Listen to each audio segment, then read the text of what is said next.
The entire east wing of the White House has been demolished. The Trump administration has demolished the White House East Wing. A symbol of American leadership ripped apart by order of President Donald Trump. Hello, everybody. Mr. Robbie here. Everyone has seen the footage by now. The cranes, the jackhammers, the diggers. The east wing of the White House is gone. The entire east wing, to make room for a ballroom that nobody asked for. Nobody's actually seen anything quite like it. I think it'll be one of the great ballrooms anywhere in the world. We've all watched it on the news, over and over again. Reporters standing in Lafayette Park with the sound of demolition behind them. Dust clouds rising from what used to be the First Lady's offices, the White House military office, the social office, and even part of the Secret Service workspace, all gone. Donald Trump promised in July that the White House would stay exactly as it is. He said, "The ballroom won't even touch the White House." It won't interfere with the current building. It'll be near it, but not touching it. 3 months later, the whole East Wing is rubble. So either he didn't know what he was talking about, or he lied. Yeah, that sounds more like him. This isn't a renovation. This is demolition. The first time in American history that a sitting president has ordered a major wing of the White House destroyed to make room for his own project. The 1942 structure built under Roosevelt's presidency, part of it was meant to hide construction of the underground emergency bunker during World War II, is now being erased so Trump can have a party hall. The White House calls it a modernization. Historians call it what it is, vandalism. When the project was first announced back in July, Trump said it would cost around $200 million. And it will cost $200 million to be funded by his private donors, including Comcast, the parent company of this very network. Then earlier this week, it was suddenly up to $250 million. And yesterday, Trump revealed the project was going to cost even more, $300 million. And then this evening, he jacked up the cost again, and we're now at $350 million. That's before taking into account security relocations, preservation losses, or emergency infrastructure changes.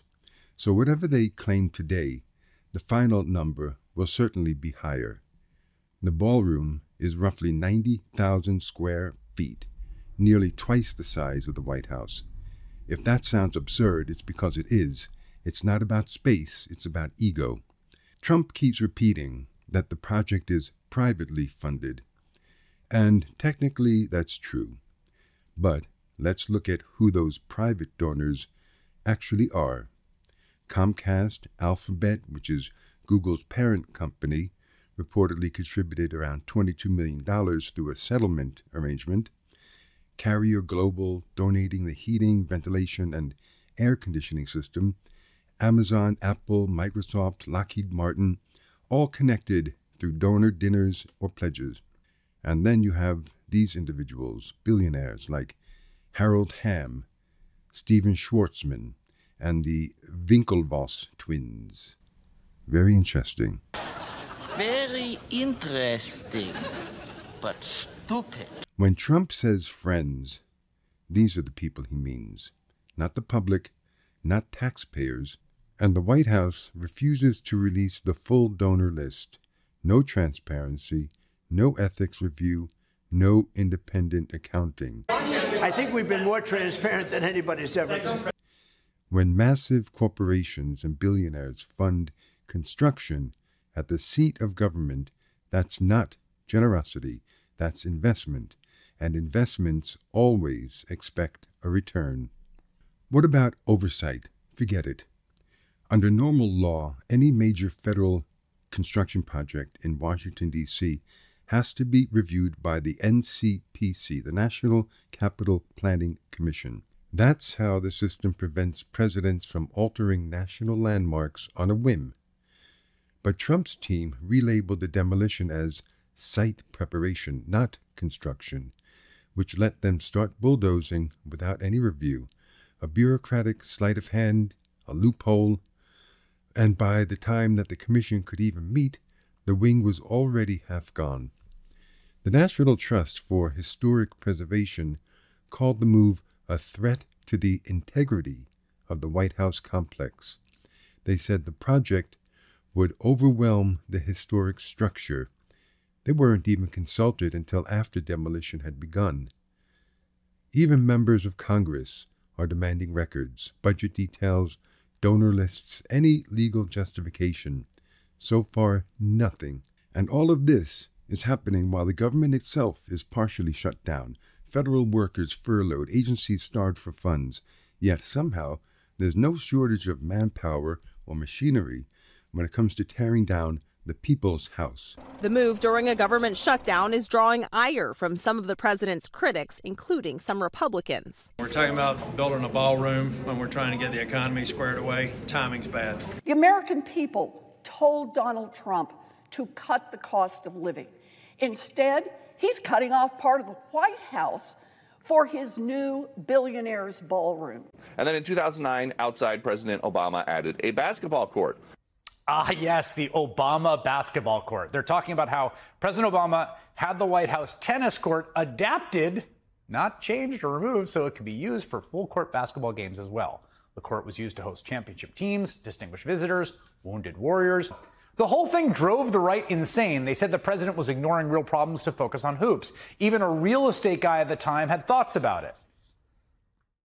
He said he has no control over prices, which he does if he gets on the phone or gets off his basketball court or whatever he's doing at the time. I mean, he should be focused on OPEC and getting those prices down. The symbolism writes itself. For perspective, the East Wing has stood for more than 80 years. Every administration since Roosevelt has used it, preserved it, and respected it.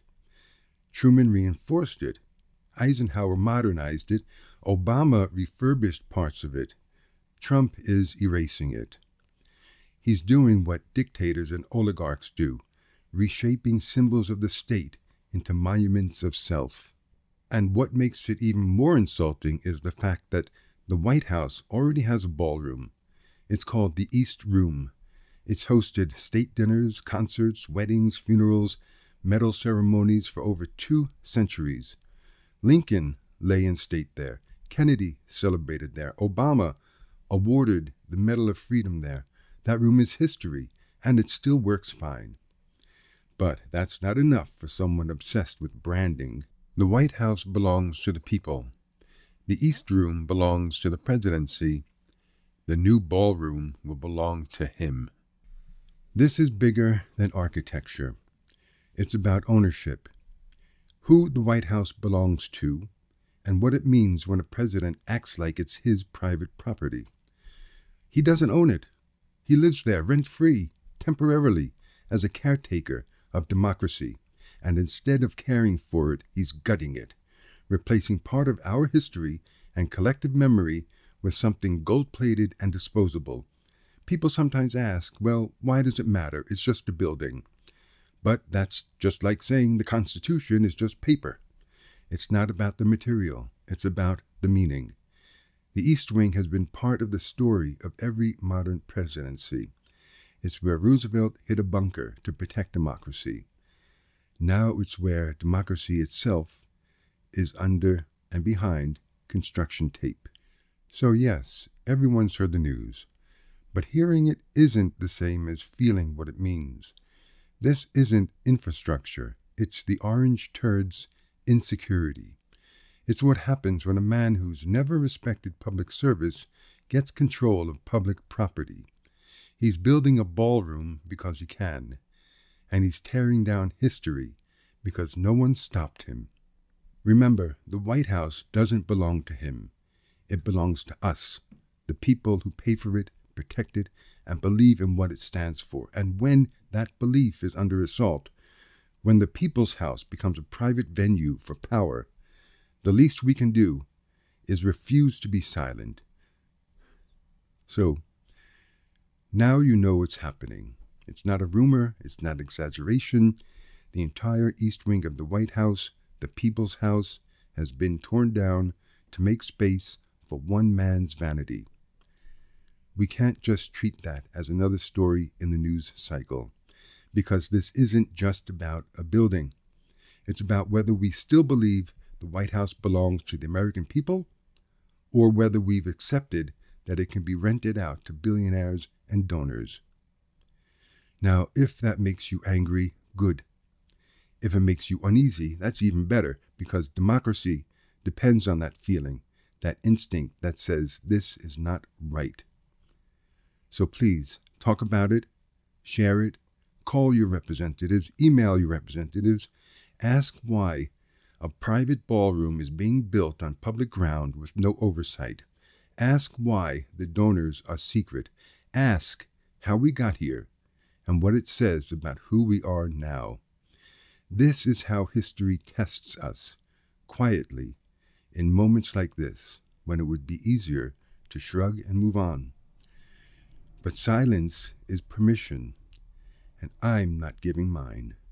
And that's why I want to end tonight with a song from my friend David Ippolito, the man that New Yorkers as well as people from around the world know as that guitar man from Central Park. For more than 30 years, David has stood for democracy, decency, and truth, with nothing but a guitar and his conviction. He wrote this song for moments just like this. It's called Get Out, Our House. He wrote it for all of us, and he's given everyone permission to share it freely. So, after everything you've seen and heard, take a moment and listen, because some messages don't need commentary, just a guitar, a clear voice, and the courage to say, get out of our house. Tonight, his words say everything that needs to be said. This is his song, Get Out, Our House. If you believe in democracy and defending it, if you believe in the meaning of the people's house, please like, subscribe, comment, and share. And please visit David's YouTube channel. The link is in the description. Thank you all for watching. And thank you, David. It's not just us. A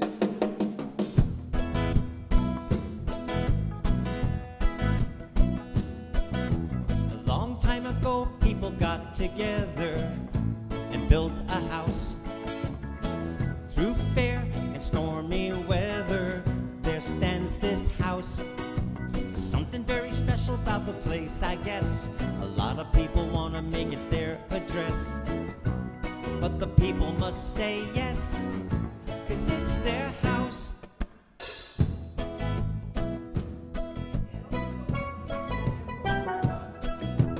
We are the people and it's ours to keep. It's our house. You and me even get to say who sleep inside our house. Feelings in the air and it's getting strong. The man that's there, he don't belong. Now it's up to people who know right from wrong to sing this song. And we sing, hey, hey, hey, hey, hey, get out of our house. Sing it.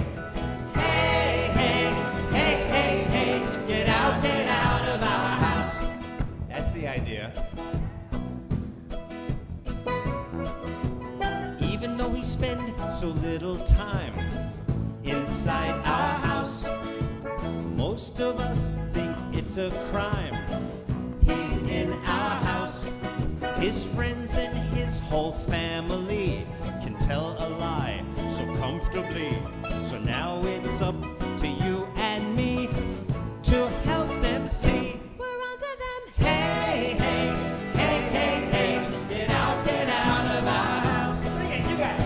Hey, hey, hey, hey, hey, get out of our house. Teresa, George, you got something you want to add? Yes. Oh. Yeah, get the heck out of our house. Now the people got to save the world and take back our house. Now the people got to save the world and take back our house.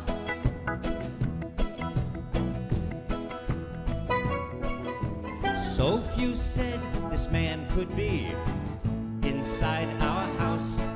He brings no class, no dignity inside our house. Looking out for himself is his only aim. Should hide that face, but he's got no shame. His daughter, his sons, they're all the same.